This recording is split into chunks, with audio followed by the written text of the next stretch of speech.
All of his co-workers were gone. What could it mean? Stanley decided to go to the meeting room. Perhaps he had simply missed a memo.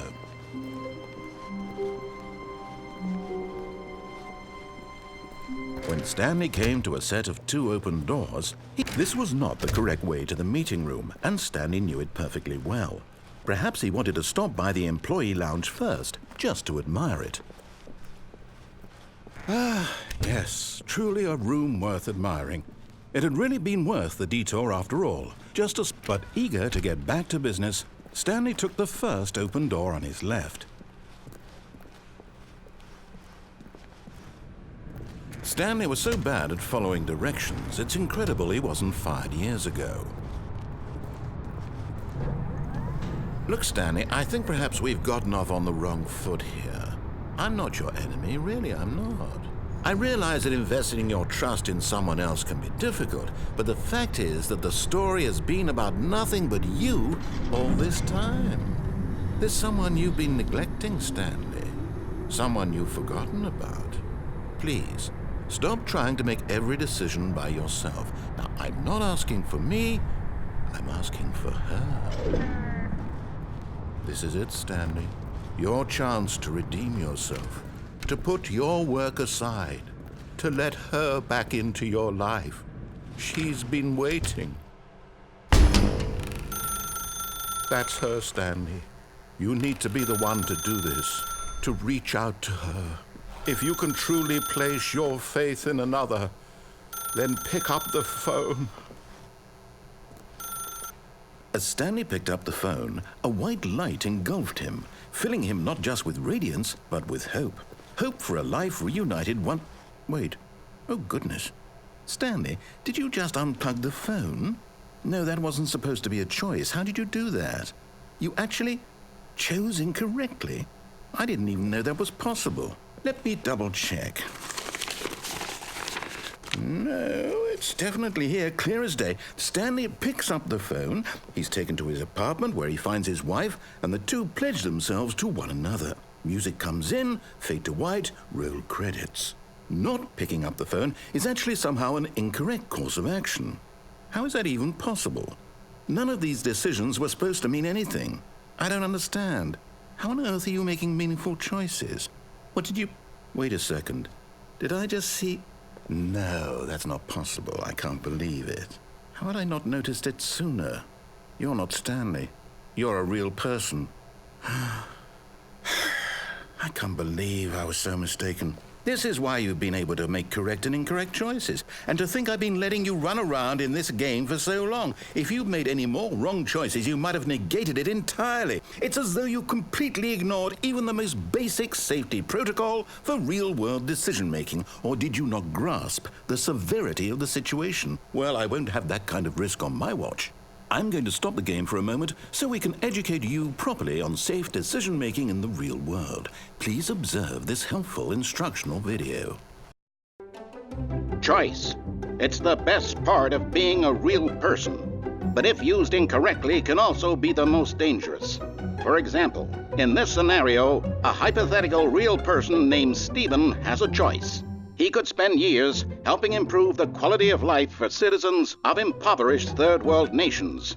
Or he could systematically set fire to every orphan living in a 30-kilometer radius of his house. Which choice would you make? Remember that unlike here, the real world makes sense, and at no time should you make a choice that does not conform to rational logic. If you find yourself speaking with a person who does not make sense, in all likelihood, that person is not real.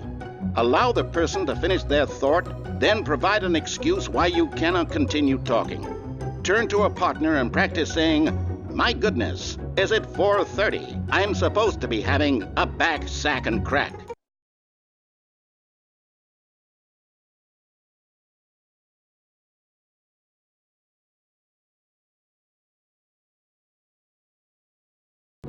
Excellent. Making choices on a regular basis is the best path to a healthy decision-making process. Most medical professionals recommend making at least 8 choices per day. Do you make more than 8? Less? And finally, if you begin to wonder if your choices are actually meaningful and whether you'll ever make a significant contribution to the world, just remember that in the vast infiniteness of space, your thoughts and problems are materially insignificant, and the feeling should subside. At this time, your instructor will guide you in an exercise to test and reinforce the material covered in this video. Welcome back. You may have noticed that this room has begun to deteriorate as a result of narrative contradiction. But not to worry. Now that you're properly informed on good decision-making, we're going to revisit a choice you made just a few minutes ago and see what the correct thing to do would have been. This way, please.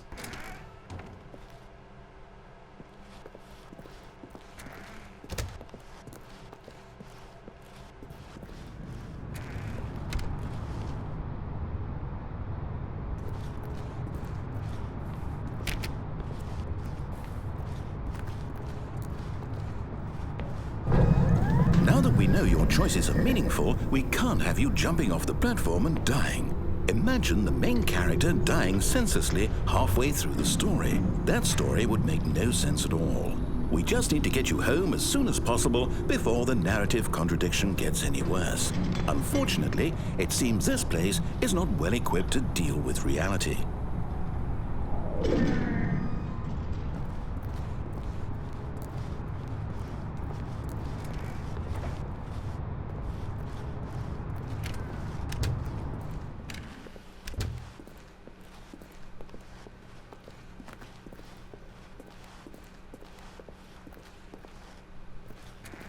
Almost there. You'll take the door on the left, back to the correct ending, the story will have resolution once again, and you'll be home free in the real world. Now remember, all you need to do is behave exactly as Stanley would.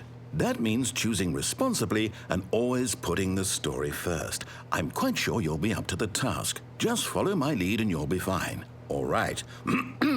When Stanley came to a set of 2 open doors, he entered the door on his left. No! Why did you do that? Quickly, hurry back in the other direction. Perhaps we're not too late.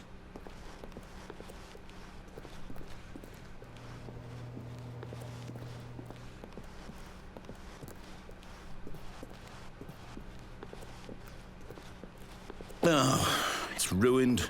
I can't believe, after everything we talked about, that my story, you've destroyed my work. Why? For what?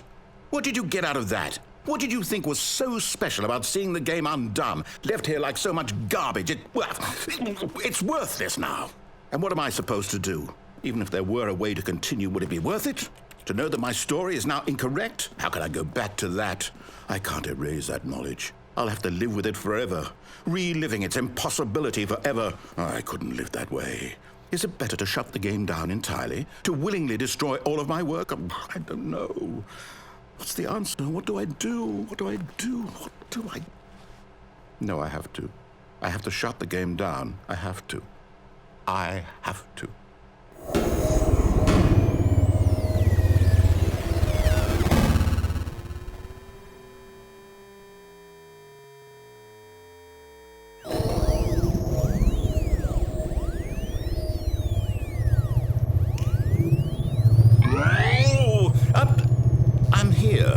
I'm still here in this pile of rubbish, with you who thought you were so clever. Now look where we are. My entire game is destroyed. It was the only thing in the world that was mine, and you've run it into the ground.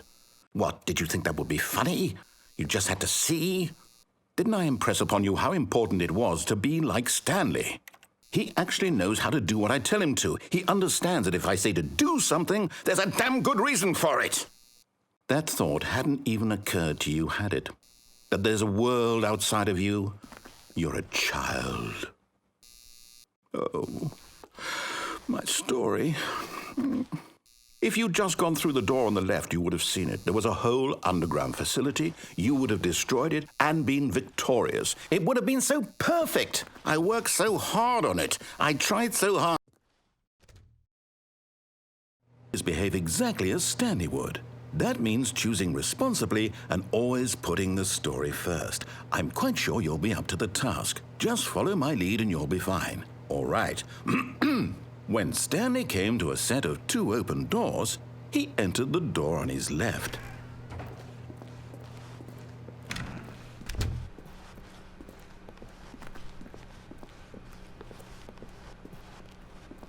Yet there was not a single person here either. Feeling a wave of disbelief, Stanley decided to go up to his boss's office, hoping he might find an answer there.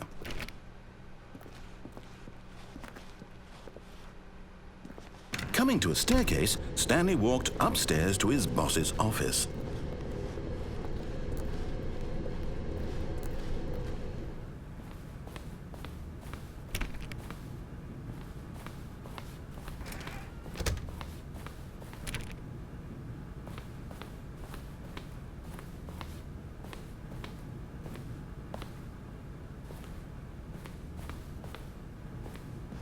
Stepping inside his manager's office, Stanley was once again stunned to discover not an indication of any human life. Shocked, unraveled, Stanley wondered in disbelief who orchestrated this, until he saw the door with a voice receiver next to it. Surely behind this door lay all the answers to his questions. And beyond all probability, he knew the passcode. He had seen it on his boss's computer just last week. Night Shark 115. Was this the code to open the door? Would it still work? There was only one way to find out.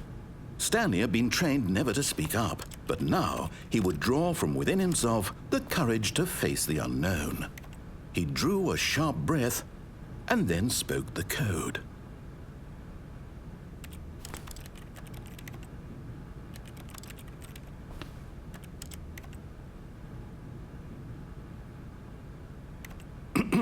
Stanley spoke the code. Night Shark 115. He spoke it into the receiver, right there on the wall.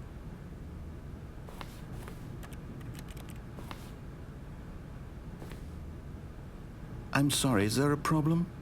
You didn't mishear me, did you? Please speak the code into the receiver. Otherwise, we can't get on with the story. This is a crucial step.